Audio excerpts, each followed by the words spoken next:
Il y a une invitée de dernière minute ce soir, c'est la neige. La neige qui est tombée en abondance, elle est tombée sur l'ouest du pays et puis elle s'est diffusée sur toute l'île de France, entraînant des problèmes comme d'habitude gigantesques d'embouteillage sur les routes, avec évidemment des ralentissements dans les trains pareil et dans les aéroports. On va rejoindre peut-être pour commencer l'une de nos équipes, Mathilde Ibanez se trouve avec Alexandra Bischoff au pied de la Tour Eiffel. Bonsoir Mathilde. L'image est très romantique, mais elle est très compliquée à vivre pour ceux qui doivent circuler. C'est bien cela? Exactement, puisque la route, mais également les trottoirs sont extrêmement glissants ici, mais ça n'a pas empêché, en tout cas, nombreux Parisiens et touristes à venir, eh bien, prendre des photos devant cette tour Eiffel et devant, eh bien, toute cette neige qui est tombée ici, puisqu'il y a eu au moins 1 à 3 cm qui ont été observés sur les zones enneigées. Une chose est sûre, c'est qu'ici, les gens, eh bien, sont très couverts. Ils ont le bonnet, l'écharpe, mais également les gants que nous avons oubliés. Nous avons pu voir également beaucoup de personnes faire des batailles de neige, mais également des bonhommes de neige qui sont bien plus équipés que nous ici. Beaucoup de touristes en tout cas qui nous ont dit que Paris sous la neige, finalement, c'était un rêve éveillé. C'est magnifique, ils sont extrêmement heureux, mais en tout cas prudence pour ceux qui partent une fois avoir fait leur magnifique photo, puisque je le disais, le trottoir, mais également la route est extrêmement glissant, alors il faut vraiment être patient pour rentrer chez soi. Merci Mathilde Ibanez, Alexandra Bischoff. N'hésitez pas à acheter une petite paire de gants. Et je dis pour nos auditeurs qu'il y avait un très joli bonhomme de neige juste à côté de vous. Je ne sais pas si il est vrai, il est vraiment fait en neige ou a été monté de toutes pièces, Mathilde? Oui, elle le touche. Ok, c'est bon. Il a été monté de toutes pièces. D'accord, ok, merci beaucoup Mathilde Ibanez. C'est un vrai, il a été monté de toutes pièces par les touristes. Bon, eh ben génial, merci beaucoup pour ce petit clin d'œil sympathique en ce début d'année où l'actualité n'est pas très rose. Éric Revel, le ministre des Transports ce matin, cet après-midi a fait un point pour expliquer un tout petit peu où on en est. Il y a de nouvelles précisions écoutez, en tout cas, on lui avait lancé un appel en disant que c'est bien de nous expliquer qu'il y a 6 000 déneigeuses, 400 000 tonnes de sel. Et le ministre, a entendu, regarde ces news, puisque... Il vous a écouté. Voilà. Non, il répond. J'ai entendu votre interpellation. Des mesures sont mises en œuvre. On ne peut pas tout anticiper. Cela a été fait pour les poids lourds afin qu'ils n'entravent pas la circulation. Il y a pour l'instant de gros bouchons. Merci, monsieur le ministre. Il y a même 1000 km qui retardent, mais pas d'accident majeur qui bloque, en espérant que cela rentre dans l'ordre, cher ami. Bon, ben voilà. Donc, on a une réponse...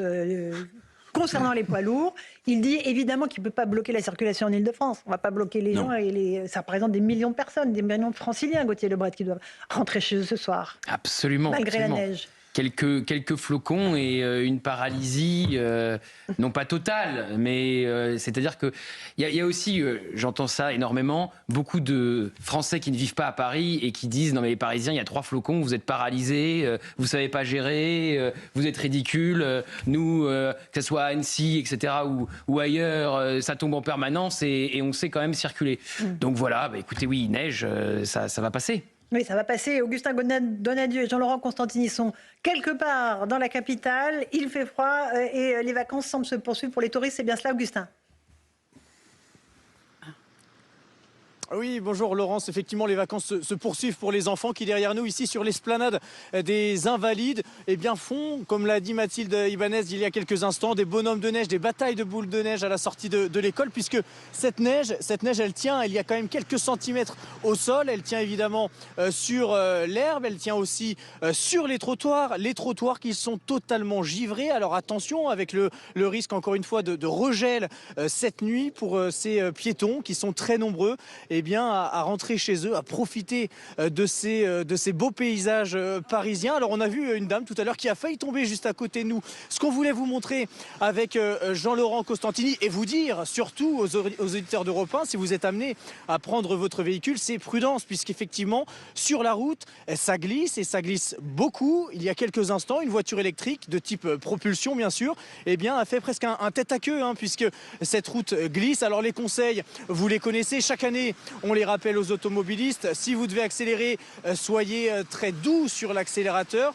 Attention, essayez dans la mesure du possible de ne pas utiliser le frein de votre véhicule, mais plus le frein moteur. C'est cela qui va vous permettre de garder une adhérence, puisque juste ici, à côté de nous, sur l'esplanade des Invalides, on a des véhicules qui s'arrêtent au feu rouge et au moment de redémarrer, eh bien, les roues avant patinent lorsque ce sont des voitures thermiques et on a de plus en plus de voitures électriques en propulsion qui patinent à l'arrière avec un risque évidemment de tête à queue. Alors prudence, le ministre des Transports nous a demandé de rester chez nous. Cela n'empêche pas de très nombreux Parisiens de profiter de ces magnifiques paysages ici dans la capitale. Merci beaucoup Augustin Donadieu avec l'ami Jean-Laurent Constantini. J'ai vu au passage vos petites baskets blanches, elles ne sont pas du tout adaptées Augustin. Il faut mettre des crampons, voilà, comme dans mon pays, on sait que quand il neige, il faut sortir équipé. Rachel, un tout petit mot avant qu'on reparte voir une autre équipe. C'est juste qu'on voit tout le paradoxe de la neige. À la fois, on a vu les journalistes très heureux avec le sourire, la poésie, l'enfance qui revient, etc. Et de l'autre côté, bon, la galère. Quand on veut rentrer chez soi, dans les transports. Après, on ne peut que souligner l'anticipation des collectivités et de l'État, mais notre anticipation à nous, en tant que citoyens. C'est vrai que dans les grandes villes, on n'est pas du tout au fait de ces événements climatique. Michel Chevalet est avec nous. Bonsoir Michel, nous sommes face à un épisode neigeux qui était annoncé, mais qui est arrivé beaucoup plus vite que prévu sur la région. Il y a une forte densité en population, c'est-à-dire la région Île-de-France. C'est bien cela, Michel? Oui, bien annoncé, mais peut-être plus important. C'est pas ça, il n'est pas arrivé plus vite. Il est plus important que ce que j'avais dit. Bien que moi je suis en banlieue est, il y a 5 cm, c'est pas la catastrophe. Il faut faire très attention. Il faut bien comprendre que l'embouteillage qui est très spectaculaire, plus de 1000 km, c'est le double de ce qu'il y a en pointe, puisque moi je fais le trajet tous les jours et actuellement on a des pointes à 400 km sur la région, l'ensemble de la région parisienne. Donc les embouteillages sont sur la périphérie et les autoroutes qui mènent à Paris. Pourquoi? La logique est la suivante. Vous avez de la neige, vous roulez moins vite, vous laissez plus d'espace entre les voitures, et puis il y a à peu près 1 million de voitures de la banlieue qui tous les jours viennent dans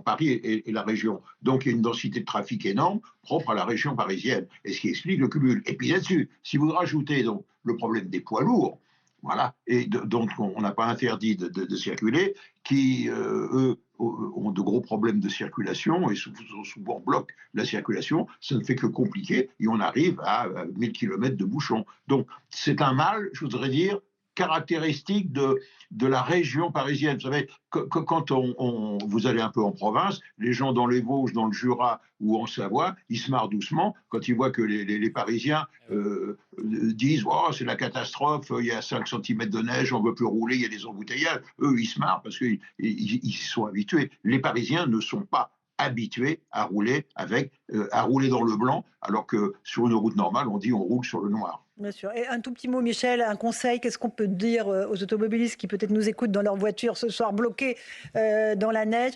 On freine pas trop sec et on utilise le frein moteur, c'est ça? Oui, il y a une donnée physique qu'il faut que les automobilistes comprennent bien, le coefficient d'adhérence, ce qui fait le lien entre le pneumatique et le sol.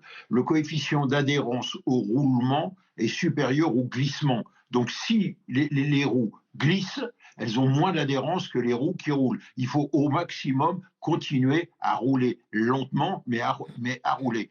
C'est surtout ça. Il ne faut surtout pas bloquer les roues ou accélérer. Et si vous accélérez, elles glissent. Et donc, vous abaissez encore le coefficient de frottement. Et donc, c'est sans fin. Et là, il faut absolument relever le pied. Alors, on avait dit les choses des boîtes automatiques. Non, les boîtes automatiques sont les meilleures pour cela. Pourquoi? Parce que vous avez un couple très fort au démarrage et surtout un couple on peut le doser très efficacement plutôt qu'avec un embrayage. Et puis les boîtes aussi maintenant rétrogrades. Et quand vous avez une boîte automatique, il y a la position D, drive, et bien vous la mettez sur la position L, low, c'est qui vous donne une démultiplication, donc un frein moteur supplémentaire. Eh bien, merci beaucoup, Michel. On va essayer de conseiller cela à nos auditeurs, à nos téléspectateurs, prudents sur la route, évidemment. Attention, il reneige très fort mercredi, c'est ça, Michel? Dernier mot. Il reneige un petit peu, oui, mais enfin, je crois que là, on est à peu près au maximum, Au max. il ne va pas neiger cette nuit, mais c'est surtout demain matin qu'on va se poser les problèmes, parce qu'il va bien geler cette nuit, et donc ça va faire du verglas, et donc ça va poser des problèmes, et surtout, il faut penser qu'il y a encore une nouvelle perturbation encore plus active, c'est ce qu'a dit Météo France, et qui va traverser en diagonale encore la France, toucher la région parisienne, pour mercredi. Donc on va encore avoir des chutes de neige. Mercredi, c'est les dernières, mais plus importantes. On n'est pas sorti de l'auberge. On n'est pas sorti de l'auberge. Merci beaucoup Michel Chevalet pour vos explications. Dernière équipe qui est présente pour CNews et Europe 1 sur le terrain dans les Yvelines, Manon Varaldo et Malo Steiner qui nous expliquent comment ça se passe côté circulation routière. La neige tombe sur l'Île-de-France et notamment à Saint-Nom-la-Bretèche dans les Yvelines et elle s'accumule. La vitesse est limitée à 80 km/h.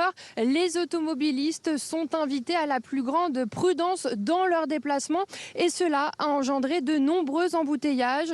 Nous avons croisé plusieurs personnes qui rentraient chez eux plus tôt car dans les Yvelines, les élèves ont été libérés de manière anticipée à 15h à cause de la neige. Idem pour les travailleurs. Le préfet des Yvelines a incité les employés à regagner leur domicile, mais aussi à récupérer leurs enfants, car ce mardi, il n'y aura aucun transport scolaire d'assurer dans les Yvelines, a annoncé le préfet. Merci beaucoup Manon Varaldo, Malo Steiner. On va évidemment suivre la situation heure par heure sur nos deux antennes, CNews et Europe 1, parce qu'évidemment, c'est important de donner des conseils, Louis de Ragnel, à ceux qui nous écoutent et ceux qui sont en ce moment bloqués sur la route. Vous avez raison. Alors moi, je n'ai aucun conseil à donner aux automobilistes, à part leur dire que je les soutiens. Je suis en pleine compassion Vous rentrez à vélo pour là eux et ou pas? avec eux. Non, je vais rentrer en scooter. C'est super dangereux le scooter. Mais je trouve qu'il y a aussi un peu la dictature du principe de précaution. Vous rentrez à pied, Louis. Et je rejoins ce que disait Michel Chevalet tout à l'heure. Et effectivement, il y a beaucoup de Français qui rigolent quand ils voient les petits Parisiens tétanisés par 2 ou 3 centimètres de neige. Oui, mais bon. Ce que je comprends, c'est que voilà, si on peut rouler, roulons. Et puis soyons prudents. Il n'y a pas d'accident pour l'instant. C'est le plus important. Les gens sont prudents. Moi, je fais confiance aux gens. Merci Louis pour cette intervention décisive.